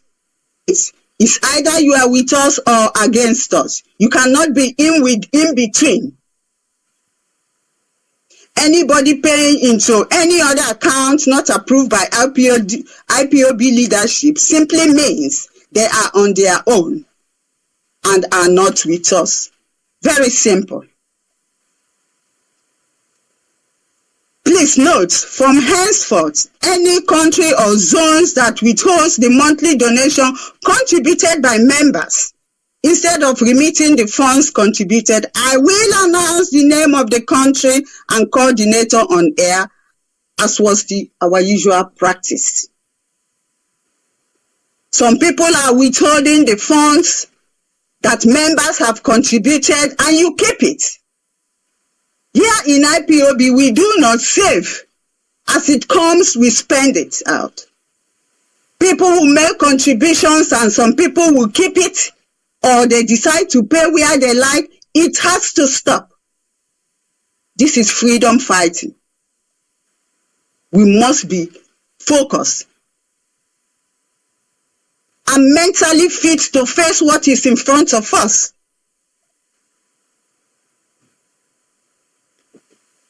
Now, I want everybody to listen to this. What I'm going to say now, very, very important. Some people are claiming that they are IPOB family members, but I need to read to you the criteria that will qualify you to call yourself an IPOB family member. For anyone to claim that he or she is an IPOB family member, you must fulfill the following criteria. Number 1, you must abide by the rules and regulations laid down by the leader of the indigenous people of Biafra, Onyendu Mazi Kanu. Number 2, one must belong to a zone or a unit where your name must be in their register. If your name is not there, then you are not one of them. You are not one of us. It's not IPOB just on surface like that. we have rules and regulations that we abide by. Number 3, you must take IPOB oath of allegiance. I mean, line by line, with no omission of any comma or full stop. Meaning every word must be read out. Nobody can omit anything for you. You must read every bit of it. That's the oath I took, and that's the oath millions of us take. There is no exception. Nobody is given preference in the oath. Number 4, you must attend zonal or unit meetings and events. Number 5, you must be a financial member. By this I mean, you must be financially up to date with your monthly donations. Not when you pay for 2 months monthly donation for a whole year, then you claim to be an IPOB member. That is not correct. You must pay your monthly dues every month. I do pay my monthly dues. I'm up to date. I've paid for my December monthly dues.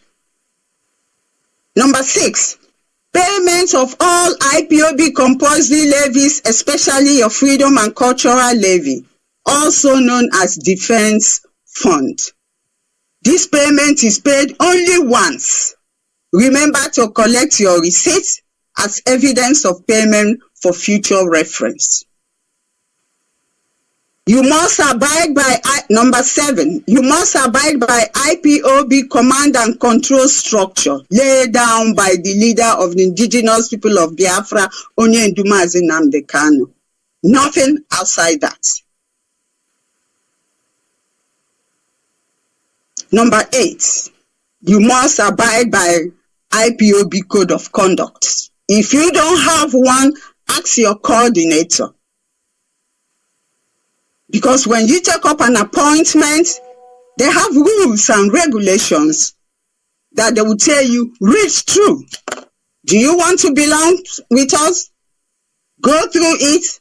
If you say yes, then you sign, we'll take a copy and we'll give you original. It's like that.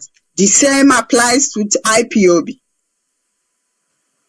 So we must all abide by it. Once you fulfill the above conditions, you can then proudly call yourself an IPOB family member. Outside this, you are not one of us yet. So when anybody tells you that they are IPOB, ask them if they have fulfilled all these criteria. Or else, don't listen to them. They are not one of us. Now that we have an approved ESN account, coordinators around the world should try and make sure that the ESN funds contributed by members are remitted to the approved ESN account with JP Morgan Chase Bank and no other account. Don't tell me you forgot. Don't tell me you didn't hear when it was announced. No. Pay it to the right account or else you are working against us. We all should endeavor not to allow ourselves to be distracted, because that is what exactly the enemies are looking for.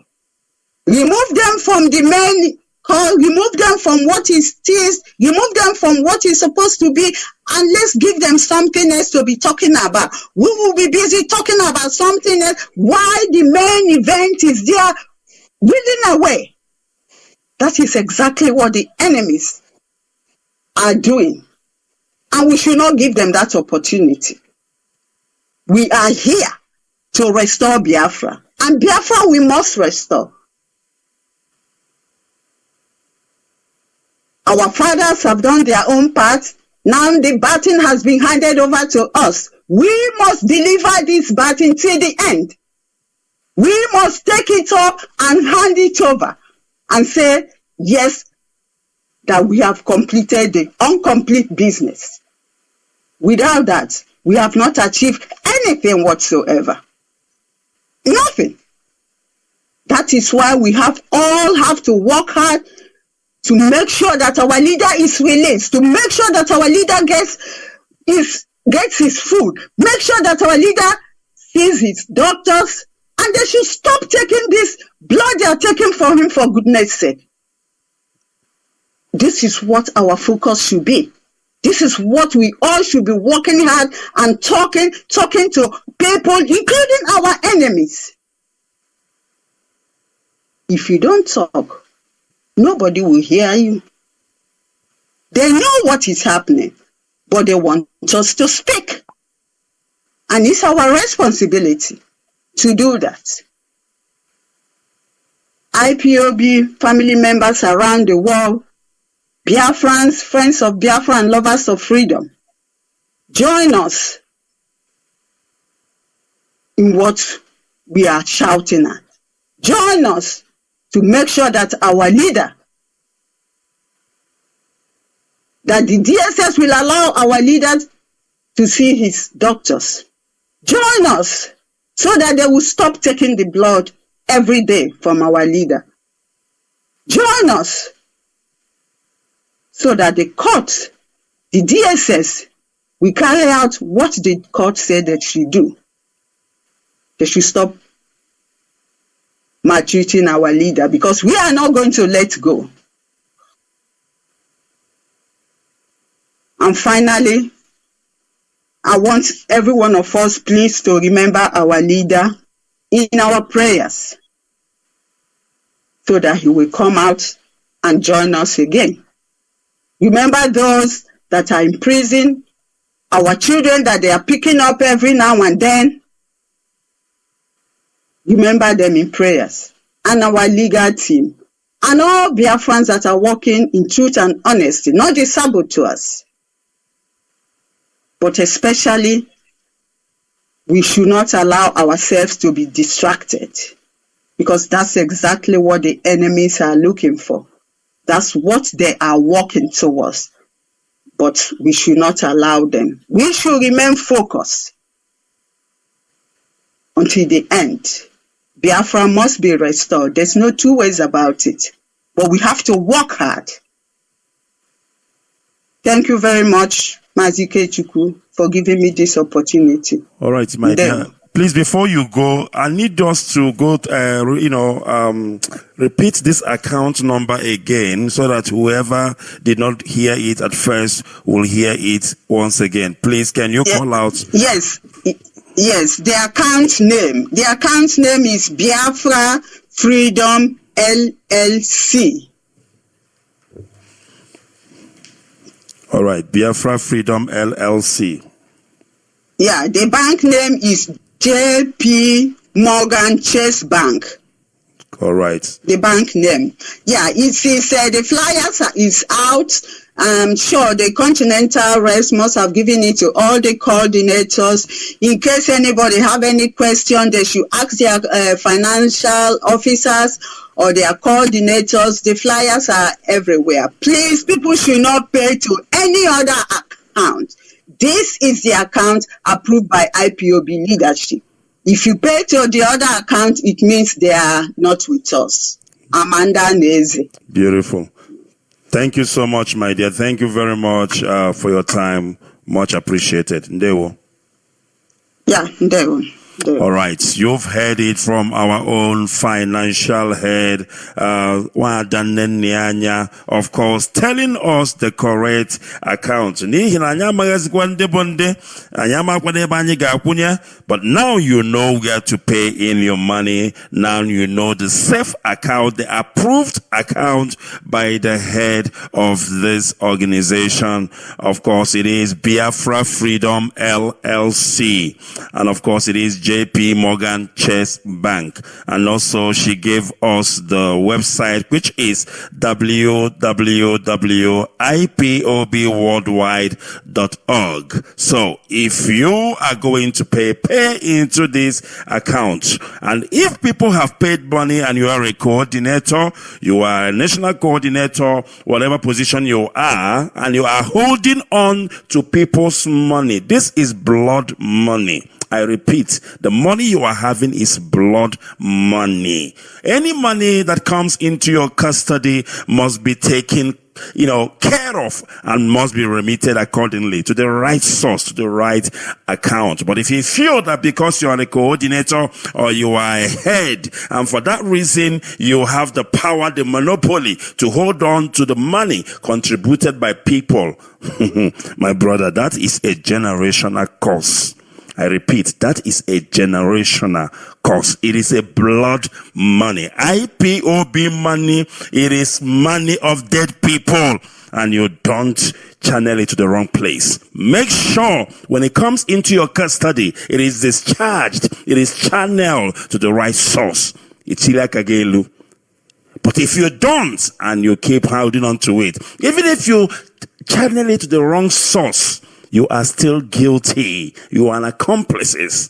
And trust me when I tell you, the consequences is very dire. All right. Once again, thanks to our own sister, our own financial head, for giving us this information this evening.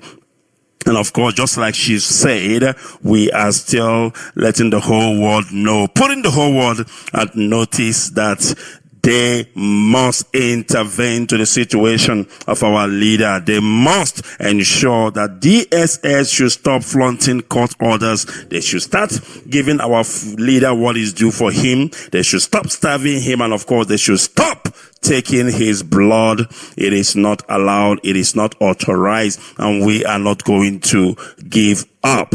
We know their master plan, of course. The master plan was to kill him in Kenya. The master plan was to kill him in Kenya, but they failed woefully. So if they did not kill him in Kenya, they must not try, because it's not going to happen. Not on our watch, and of course not in this life, not in the next life. I will take a quick break.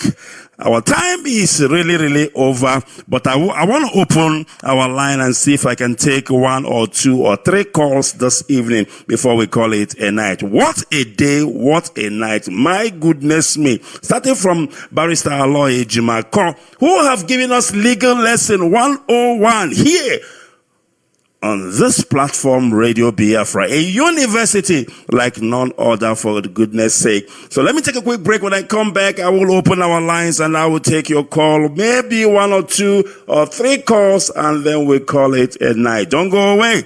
We will be right back. It is Motherland. This is Motherland.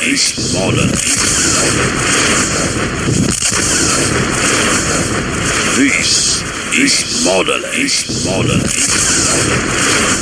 All right, let's get straight to it. Quick and snap and sweet. Let's get it over with before we leave. Let's take a couple of calls. Caller on WhatsApp, if you can hear me, go ahead. I can hear you, Mazi. No, watching. Good evening from here. My name is Simon. I'm calling from America, Spain. No, watching. Please go ahead. We must continue, no matter the pressure, no matter the setback, no matter what we are facing. We must continue, because there's no going back. Because we don't even have any back to go back. So we must continue, no matter what they are doing to us. I had Mazi, Aloy, Ejimakor coming up to the program this evening to teach us, tell us some of things. I thank him for coming up. Everyone that expecting the zoo to follow the law, because if you watch sometime early days when our leader was broadcasting, I think around 2014, there's a program they call, I think the zoo has no law. There's one program like that. He said the zoo has no law. That is a rogue state that behave the way they want. They have money to bribe every white man to come across them. Even when Jesus come close to, if Jesus do exist, if he come back, as they told us, if you reach zoo, they will bribe him, which will make him to say he's not the Jesus. So this is what they do. No matter what they are doing to our leader, imagine taking blood from somebody 21 times. What are they doing? Some of these vampires are drinking the blood of our leader. They want to drink his blood. That is what some of them are doing. What are they doing with such blood they are taking from him? Why they are starving him? Another war crime. In prison, no commander, no one that want any prisoner or whatever that is in their custody to go on hunger strike. Not even starving them. You don't do that. This war against crime against humanity. That's what the zoo are doing. They deprive him normal. Oh my God. Well, I think our lawyers know what to do. All these things are charges to file. And we should know how to, most of you that are, how do you call it? Legal, how do you people call it? We should know how to be taking some charges or filing cases against British government because their hand are in what is going on in our leaders' life. British government, their hand is there. We must take them to their own court because this is something some of you need to do. We know where to file all those things because I don't know the kind of British citizen Mazi and they kind of have. Maybe that one, I don't know what to call it. British government are committing crime against themselves even. Mazi and kind of have denied being in Nigeria for long. And now they keep blind eye on him. Zoo are playing with him. They are doing experiment with his life. I know nothing will happen to him. He's a man with 9 lives. I'm not afraid. And I have said it until it's a covenant with Almighty Ikechukwu. We don't want Biafra with Mazi and Kano. And nothing will happen to him. You say? Nothing will happen to him. So I'm not panicking. Thank you very much, Mazi. Mazi, I don't know. These who they have remembered most of us. My account has been taken down. That is what Oshibanjo paid money for. But we must continue. Thank you for giving me. Thank you very much, my brother, for that. And of course, we welcome that. If you are still listening, the new account, of course, the authentic account that has been approved by IPOB leadership is Biafra Freedom LLC, Lima Charlie LLC, Biafra Freedom LLC, JP Morgan Chase Bank, www.ipobworldwide.org is the website. And if you pay into any other account, of course, make sure you pay into the correct account. And if you are in a position whereby people entrust their money in your hand and you feel because you are in that position, you can redirect the money to the wrong account, then you have to wait for what is coming for you. I tell you, because this is blood money. This is dead man's money. You have to pay into the correct account. Very, very important. Caller on WhatsApp line. Can you hear me? Caller on WhatsApp. I can hear you. Good evening to you, Mazi. Please go ahead. Thank you so much. Greetings to you, my beloved brothers and sisters, Biafrans all over the world. Our God will continue to be our strength. My name is Hugo, and I am calling from my location, Mazi. I want to say this before I will go ahead. That account, if you can make the broadcast as a recording jingle, so that our people will get it, so that all of our presenters, they will continue to play it, and let all of our brothers and sisters in different corners of this planet, at anywhere you are, not as in the Biafran land, that account, if you want to support, as all of you that is calling me, you are disturbing me, you want to support, this is the account.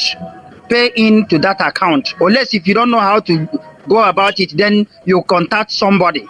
But if you are hearing my voice, Mazi Ikechukwu, please, that thing need to be jingle. So that the announcement will be all over. And all the people that want to support this, our brothers, they will go ahead and do it immediately. I want to say this, Mazi, the DSS, Nigerian DSS, Nigerian evil leaders called cabals because they don't have presidents. They should stop going to our leader, intimidating our leader, taking his blood, stabbing our leader. And they should tell us the reason why Katrina Lang, Obama, and all the elite, so-called governors, senators in our land, if you know that you are claiming to be a leader in our land, I am asking all of you, what are you going to do with that blood 21 times? You are going to give us the answer in due time. Mazi, thank you so much. The blessing of Chukwu. Thank you very much. And bless you too, my brother. Of course, we welcome that you have heard it. And like our brother rightly said, we will continue announcing this an account. It is the right account and it is the correct account. Don't listen to all these detractors who will come and tell you what they don't know. If you are telling me to pay into a different account, the question is, what is your take on it? What is your take on it? Very, very important.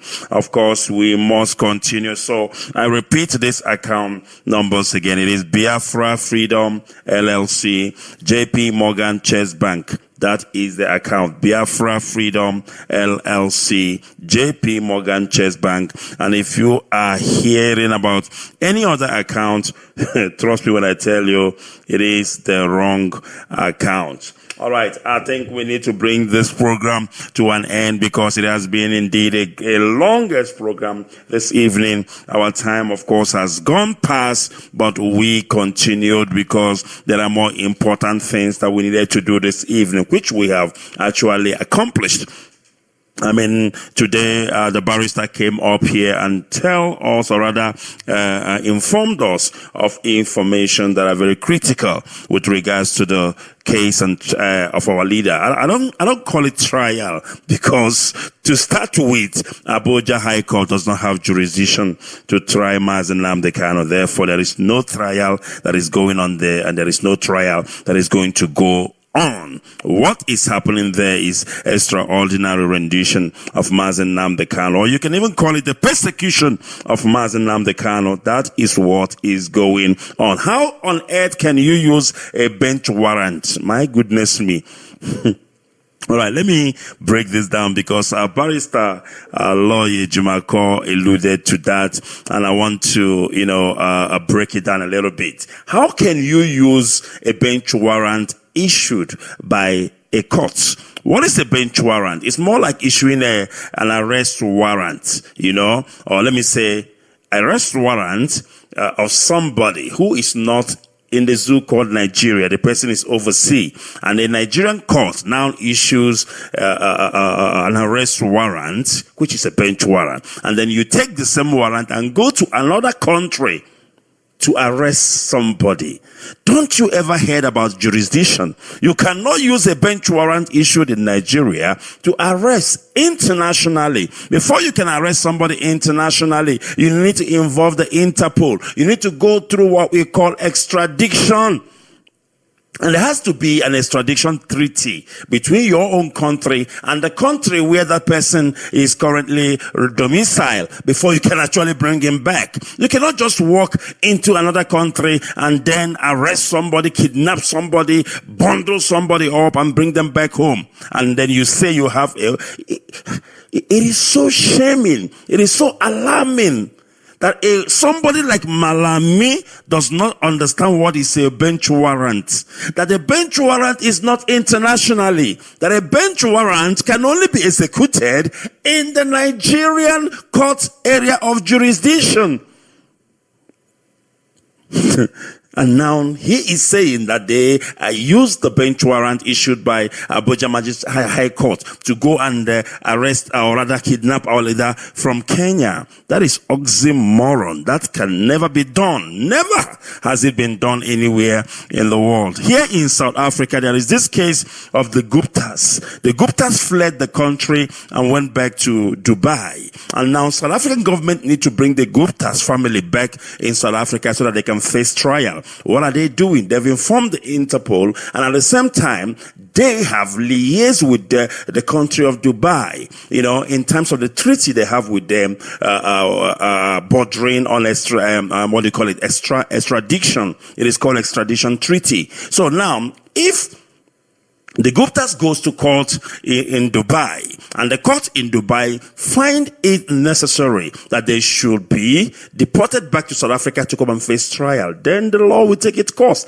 That is how it is done in every sane country. That is how it is done. But in the zoo, it is the other way around. The constitution they are using in the zoo is cut and join. They take a bit and that from the US, and they take that and there from South Africa. They take from Britain. How can you have so many bits and pieces of a constitution of the whole world? How does that work? How do you practice such a constitution? It is highly impossible. And this is why the zoo is the way it is today. This is why the zoo is flaunting court orders, because they don't even understand their own criminal code. They don't even understand their own constitution. But we must continue. Like our brother said, we must continue, and we need to do everything possible. We need to do everything humanly possible to ensure that our leader Mazi Nnamdi Kanu is freed unconditionally. The barrister also alluded that the Senate caucus, of course comprising of the Southeast Senate members, they went to visit our leaders today. And of course, that is a great news on that field.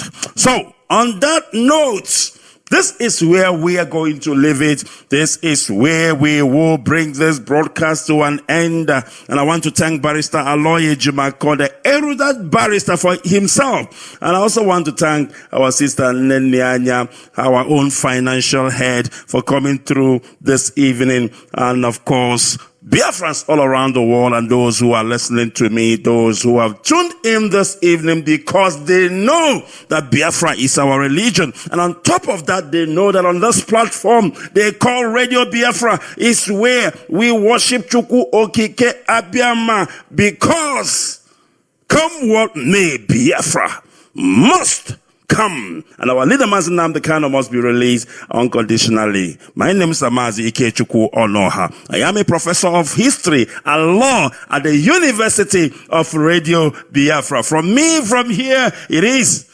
goodbye. And may God bless the United Provinces of Biafra. Bye. See you soon.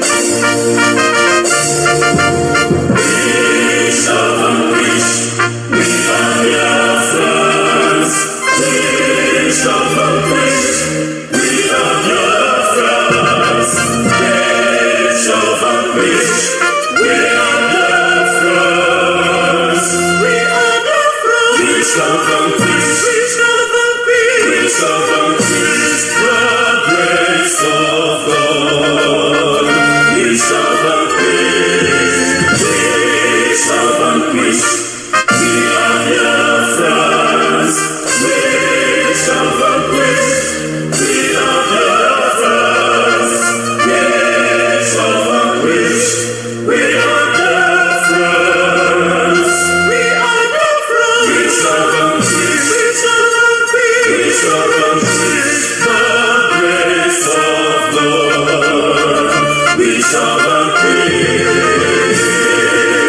I would rather live for a day than 1,000 years a slave.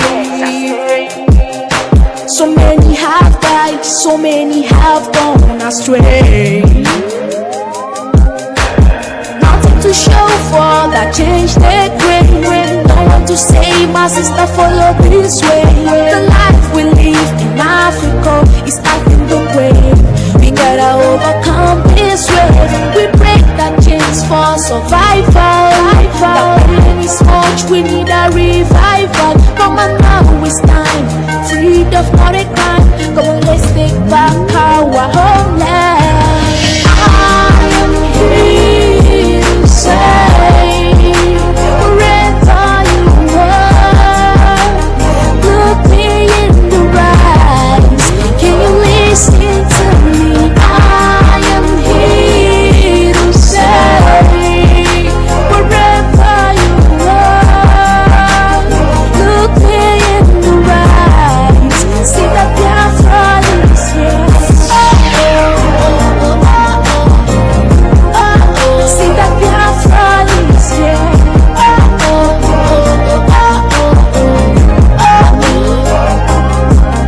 I've been looking for the day that I'll no more be afraid.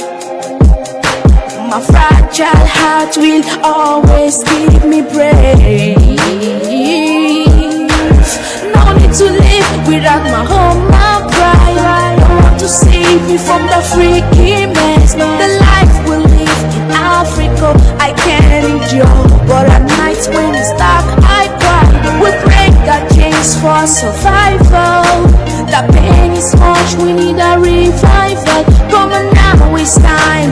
Freedom, not a crime. Come on, let's take back our